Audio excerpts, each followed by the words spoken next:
ज्यावेळेस तुम्ही अभ्यास करता स्टिरिओ स्पेसिफिक आणि स्टिरिओ सिलेक्टिव्ह रिॲक्शन, कारण जे येतं याच्यामध्ये ॲसिमेट्रिक सिंथेसिसमध्ये, त्यावेळेस कन्फ्युजन होण्याचे चान्सेस आहेत. तर हे जे आहे कन्सेप्ट आपण सिम्पल एक्झाम्पलने समजावून घेऊ.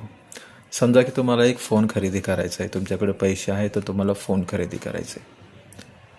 तर तुम्ही काय करणार, तर तुम्ही एकतर असं जे ब्रँडेड आउटलेट्स आहे, समजा ॲपल आहे किंवा सॅमसंग आहे, तुम्ही त्यांच्या शोरूममध्ये जाणार.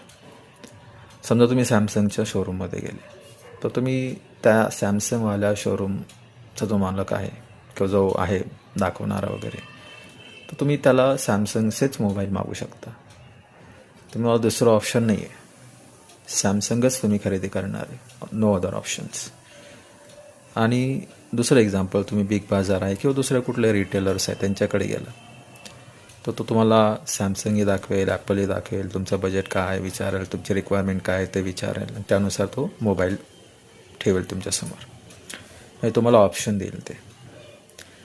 तर स्टिरिओ स्पेसिफिक रिॲक्शन काय असतात, तर त्या रिॲक्शन अशा असतात की स्टार्टिंग कंपाऊंड कायरल कंपाऊंड असतो, त्याच्यानंतर रिॲक्शन होते, आणि रिॲक्शन नंतर जे प्रोडक्ट तयार होतं ते सुद्धा कायरल असतं, आणि ते एकच प्रोडक्ट असतं, एकच कुठलं तरी आयसोमर असतं.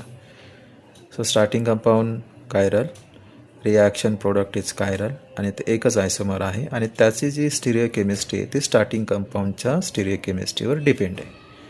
ते आहे स्टिरिओ स्पेसिफिक रिॲक्शन्स. आणि स्टिरिओ सिलेक्टिव्ह रिॲक्शनचा अर्थ असा आहे की स्टार्टिंग कंपाऊंड कायरल असेल किंवा नसेल, रेजंट्स कायरल असतील किंवा नसतील, पण जे प्रोडक्ट तयार होतात ते कायरल असतात, ते आयसोमर्स असतात, आणि ते 2 किंवा 2पेक्षा जास्त असतात, आणि त्यांचं प्रपोर्शनसुद्धा व्हरायटी असतं. आय मीन समजा तीन कंपाऊंड 3 प्रोडक्ट तयार झाले, तर एक 80% असेल, दुसरं 10% असेल, तिसरं 10% असेल, किंवा एक 80 असेल, दुसरं 15 असेल, तिसरं 5% असेल, किंवा 4 कंपाऊंड होतील वगैरे.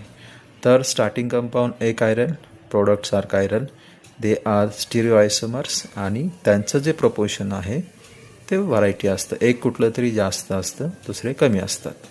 तर यांना म्हणायचं स्टिरिओ सिलेक्टिव्ह रिॲक्शन्स. तर हे आहे स्टिरिओ स्पेसिफिक आणि स्टिरिओ सिलेक्टिव्ह रिॲक्शन्स.